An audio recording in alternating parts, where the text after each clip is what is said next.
justamente que nos atiende muy amablemente, Rosagno. Doctora, ¿cómo le va? Bienvenida, buenas tardes, soy Leo Gómez, gracias por atendernos. Hola Leo, buenas tardes, ¿cómo estás? Saludos a la audiencia. Bueno, muchas gracias.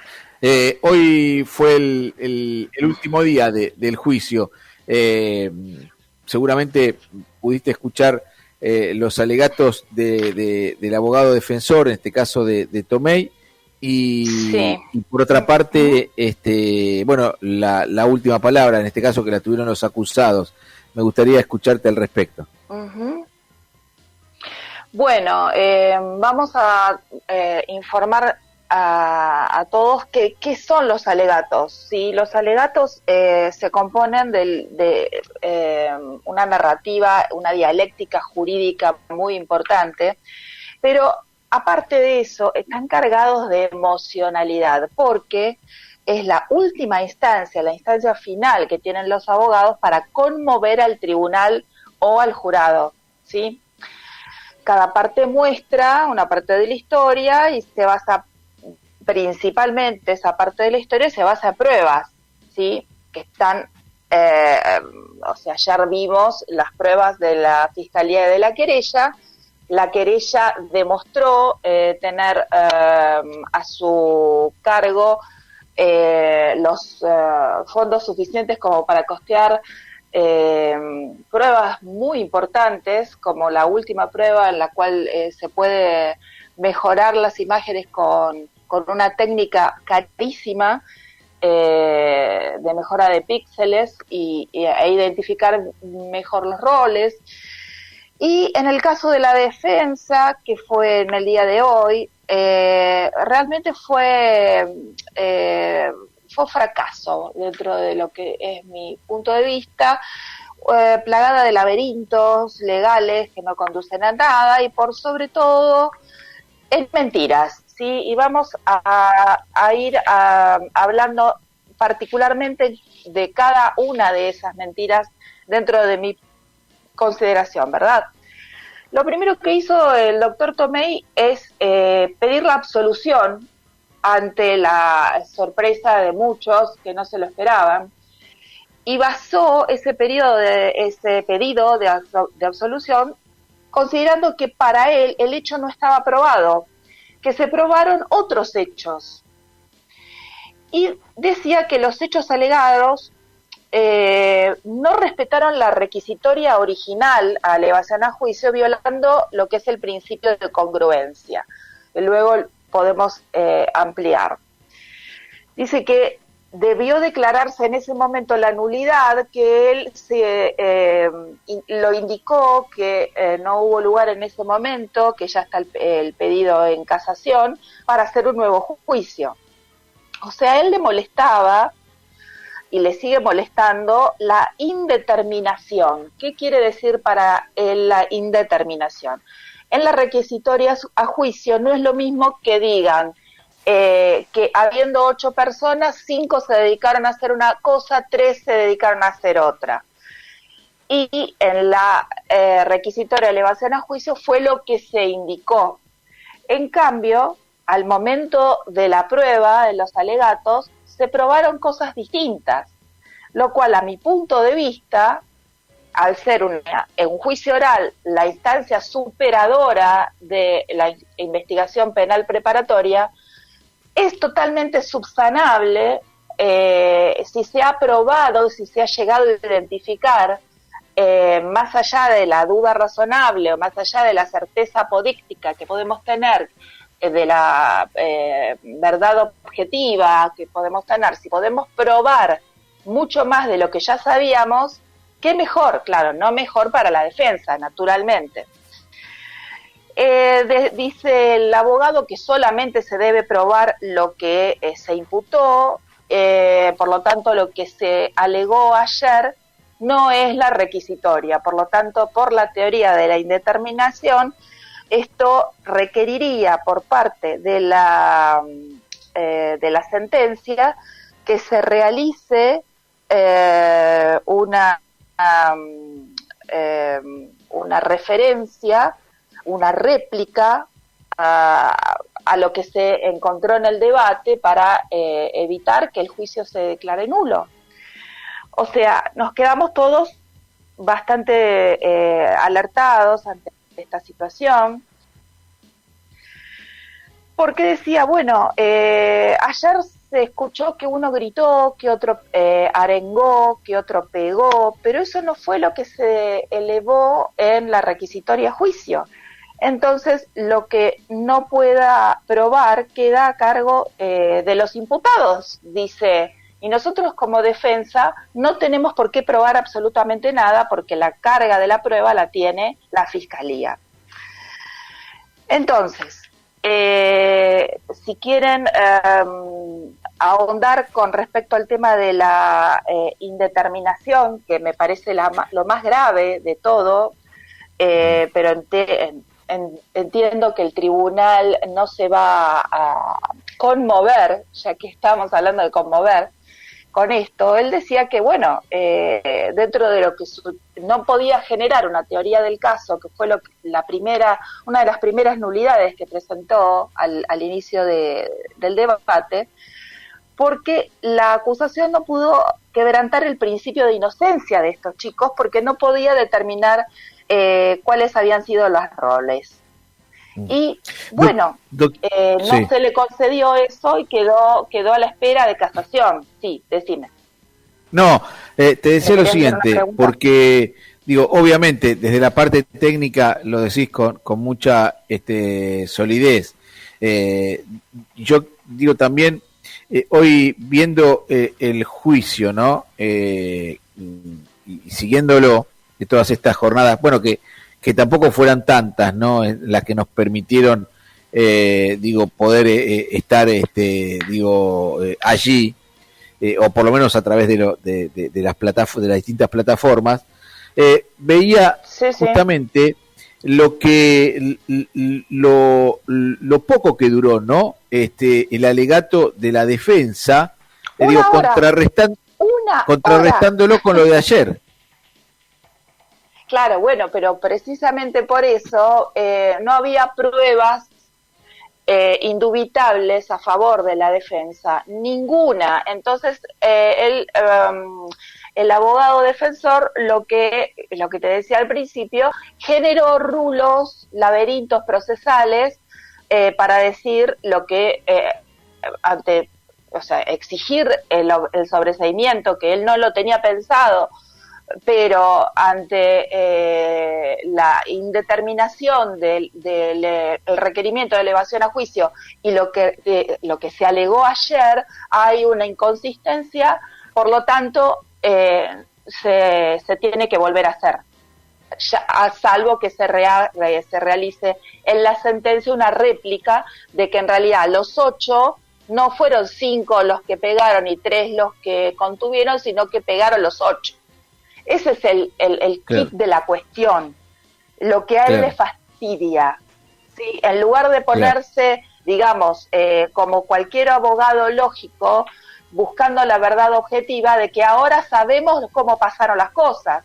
No, al doctor Tomei le molesta, entonces exige la absolución. Zanjado ya el tema de del porqué de esta, la primera exigencia de la indeterminación y por eso la absolución, cuando todos volvimos a sentarnos porque nos caímos, sí, habló de la prueba contaminada. ¿Qué es la prueba contaminada? Él indicó que como se produjo tanto en los medios de comunicación, la gráfica, etcétera, desde el primer momento se conoció qué era lo que estaba sucediendo, los testigos estaban,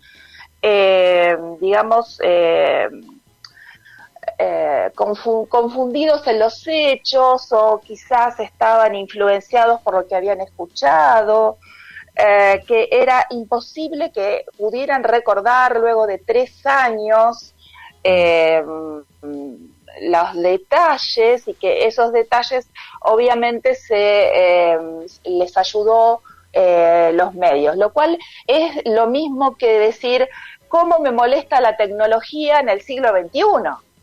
Es imposible que podamos decir que un caso de semejante magnitud no va a ser replicado en los medios. Bien, otra de las cosas que dijo es que las imágenes de los sido transmitidas en la rueda de reconocimiento pasados los 10 días. Y eso, bueno, que él le genera sus dudas. Otra de las cosas que dijo con respecto a los testigos es que el custodia de apellido Muñoz, que tiene una altura considerable, mayor a 2 metros, dentro de lo que era el croquis que había diagramado la defensa, nunca pudo haber visto con el nivel de detalle que precisó las cosas que vio. O sea, lo desacreditó también, ¿sí? Y pasamos a algo muy delicado, que es el dolo. El dolo es la intención de causar daño, ¿sí? Cuando uno hace las cosas. Claro. No es lo mismo que la culpa, es distinto. Entonces, el doctor Tomei dice que debido a que el perito no pudo determinar, el perito oficial, pudo determinar la causa de la muerte, pregunta, ¿acaso patear una cabeza se hace con la intención de matar? O sea, yo te traslado tal cual, ¿eh? Después dice, todos acordaron dar el resultado muerte, porque, a ver, si todos tenían roles comisivos, o sea, vos vas a hacer esto, vos vas a hacer lo otro, qué sé yo, es una forma de coautoría. Y entonces, si ya hay una coautoría, no hay un concurso de 2 o más personas, o sea, hace caer la agravante. ¿Y qué más? Como todos tenemos el dominio del curso causal de nuestros actos, no se debe tener en cuenta esa causal. Lo quería hacer caer la causal del agravante, ¿verdad? ¿Se entiende lo que quiero decir? Querían que a cada uno le dieran una pena distinta. Claro. También dijo que la pisada de Máximo Thompson, que si bien, bueno, se determinó que había sido una pisada, pero no fue para tanto, porque no le lastimó el rostro, no le quebró la nariz, no le quebró la mandíbula. Claro. Entonces dice, claro, lo que dice la fiscalía, la querella, es que esos 7 minutos que pasaron desde la salida del boliche hasta iniciar la gresca, fue ahí donde trazaron el plan criminal, o la estructura del plan criminal, cuando vieron que la policía ya se había ido. ¿Sí? Bueno, después el tema de la emboscada, el tema ahora, del plan doctora, criminal. Te consulto esto. Digo, porque otra de las cosas que me llamó la atención fue justamente, obviamente, esto con la anuencia de las partes, que el veredicto, o mejor dicho, la sentencia se va a leer, o se va a conocer, no el 31, sino el 6 de febrero, ¿no? Cuando ya la feria terminó. Y por otra parte, la otra pregunta que te quiero hacer es si, digo, desde tu experiencia, esto conduce a una sola, digo, determinación, que es, en este caso, la condena a prisión perpetua. Bueno, mira, en principio por el tema de de haber pospuesto la sentencia del tribunal, realmente desconozco por qué, no creo que tenga que ver con el final de la feria. Yo creo que necesitan fundamentar muy bien todo lo que tienen que decir, porque obviamente esto va a ser causal de recurrir.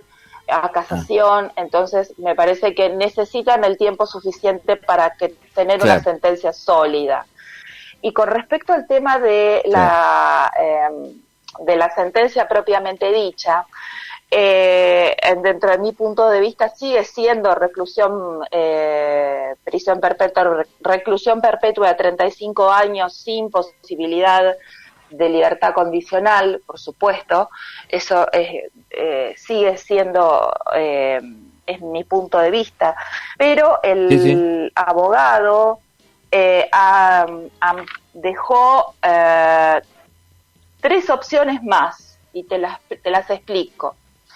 Sí. Debido al tema de la emboscada, se supone, porque ya hay si hubiera existido, decía él, un plan criminal, hay jurisprudencia que dice que si ya hubo una gresca en un lugar, quien fue agredido tiene que llamarse, digamos, a tener los recaudos necesarios para que no lo sigan golpeando. Mirá la barbaridad jurisprudencial que tenemos, a la cual hacen referencia, que la jurisprudencia es para el hecho concreto, no sirve para todo. Sí, hay mucha jurisprudencia que no nos va a servir. Esta no sirve precisamente. Como vos, si tuviste una pelea y después decidiste irte a tomar un helado, tenés que tener cuidado, porque pueden o no pueden volverse a pegar.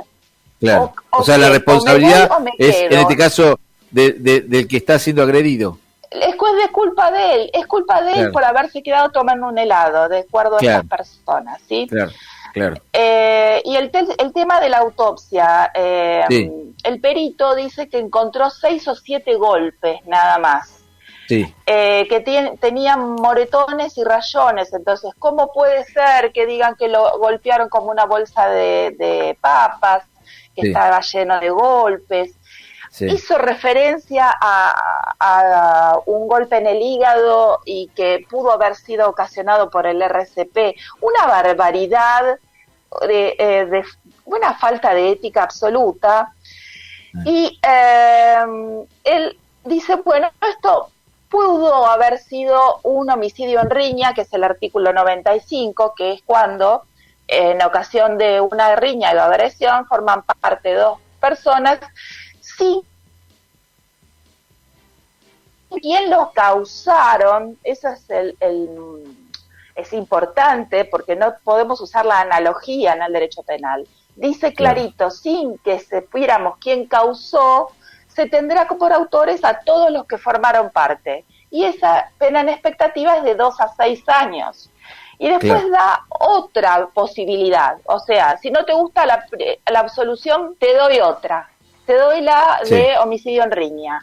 Y si no te gusta esa, te doy otra, que es sobre el dolo y la planificación.